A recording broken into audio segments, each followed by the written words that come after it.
औज़ बिल्लाहि मिनश शैतानिर रजीम बिस्मिल्लाहिर्रहमानिर्रहीम। नाज़रीन, अब्दुल फ़त्ताह ऑटो हाज़िर खिदमत है अपने नए वीलॉग के साथ। हरमैन शरीफैन की हिफाजत का बेड़ा पाकिस्तान ने उठा लिया, ग्रेटर इसराइल का मंसूबा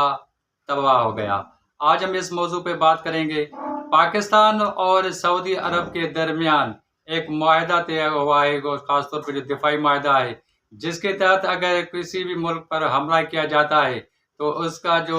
तस्वर है वो दोनों ममालिक तस्लीम करेंगे और दोनों ममालिक पर हमला तस्वर किया जाएगा।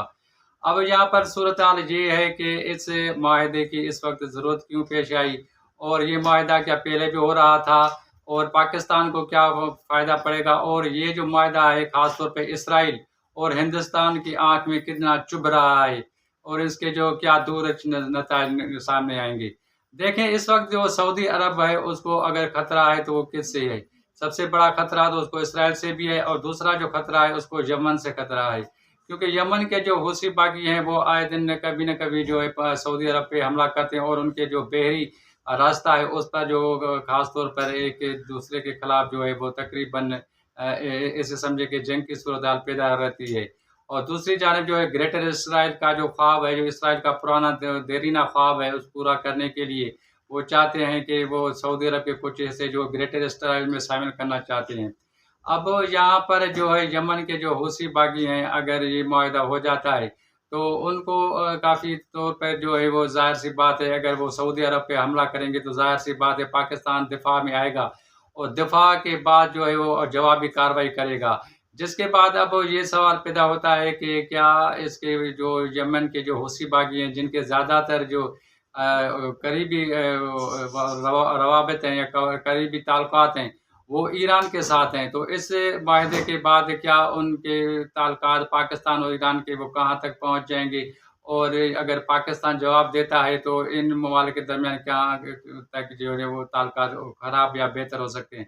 और आपको पता होगा कि 2015 में जब मियाँ नवाज शरीफ की हुकूमत थी तो उस वक्त भी ऐसा माहदे या इससे मिलता-जुलता माहदे की बातचीत चल रही थी। लेकिन वो माहदा जो है वो पार्लियामेंट ने मनसूख कर दिया था, क्योंकि पाकिस्तानी पार्लियामेंट ने कहा था कि हम नहीं चाहते कि सऊदी अरब और यमन की जो फ़ौज है अगर आपस में लड़ती है तो उनके बीच में हम आएँ।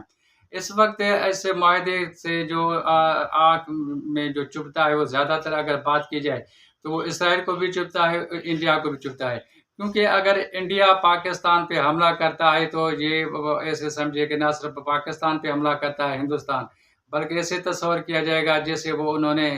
अपना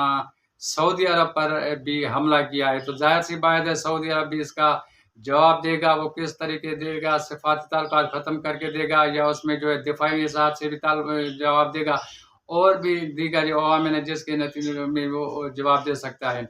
और इसराइल जो अगर पाकिस्तान पे जिसकी वो आए दिन धमकियाँ भी देता है, तो अगर वो हमला करता है सऊदी अरब पर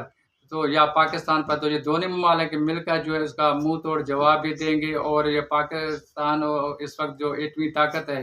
और एक मिसाइल टेक्नोलॉजी है और दिफाई निज़ाम उनका बेहतरीन है, तो इसके बदौलत जो है इसराइल को मुँह की खाना पड़ सकती है। अब यहाँ पर सवाल ये पैदा होता है कि इससे जो माहदे हुआ है, इस माहदे से ख़ास तौर पे जो है पाकिस्तान और सऊदी अरब के दरमियान जो माहदा हुआ है, इस माहदे से जो सिक्योरिटी माहदा हुआ है, हमारे जी मईशत के लिए जो है वो कितना मुफ़ीद होगा, हमारी मईशत के लिए क्या फ़ायदेमंद होगा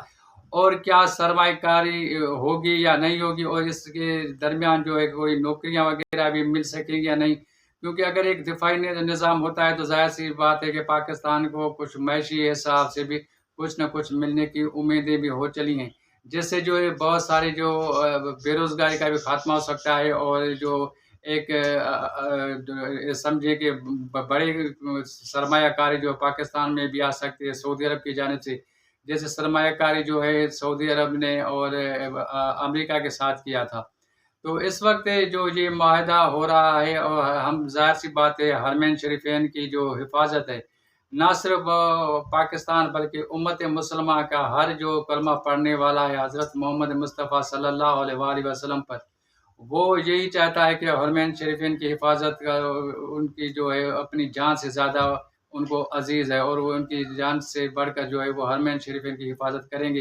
اور وہ کسی بھی صورت پہ نہیں چاہیں گے کہ خانہ کعبہ ہو یا مسجد نبوی ہو ان پر جو کسی قسم کا کوئی بھی حملہ کرے اور وہ خاموش تماشے بنا بیٹھا رہے. لیکن اب ضرورت اس امر کی بھی ہے کہ نہ صرف یہ معاہدہ آگے بڑھے لیکن جو پاکستان اور سعودی عرب کے درمیان معاہدہ ہو رہا ہے اس کے علاوہ یہ معاہدہ اور ممالک کے ساتھ بھی ہونا چاہیے پاکستان کا، جیسے ترکیہ ہے،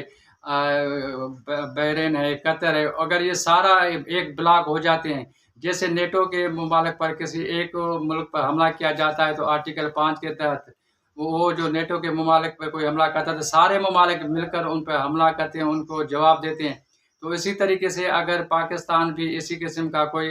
بلاک بنانے جا رہا ہے یا بلاک بنائے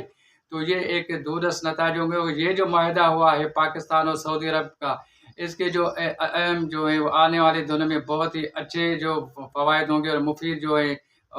فوائد ہوں گے، اور خاص طور پر پاکستان کو اس کا کافی فائدہ ہوگا. اور یہ معاہدہ جو ہے بہترین معاہدہ ہے اور اس سے جو ہے پاکستان کی معیشت بھی کافی حد تک مضبوط ہوگی. اور یہ حکومت کا اور خاص طور پر جو فیلڈ مارشل عاصم منیر کی جو کردار رہا ہے ان کو بھی ہم سراہتے ہیں کہ انہوں نے جو ایک ایسا اقدام اٹھایا ہے اور بہترین قدم اٹھایا ہے کہ انہوں نے حرمین شریفین کی حفاظت کا جو بیڑا ہے انہوں نے اٹھایا ہوا ہے. اور انشاءاللہ تعالیٰ جو ہے یہ معاہدہ آگے بھی چل کر جو ہے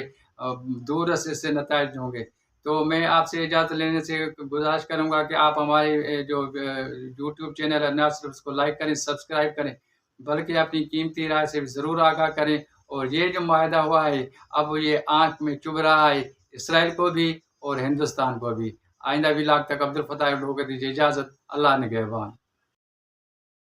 مزید نیوز اینڈ اپڈیٹس کے لیے اس چینل کو سبسکرائب کریں.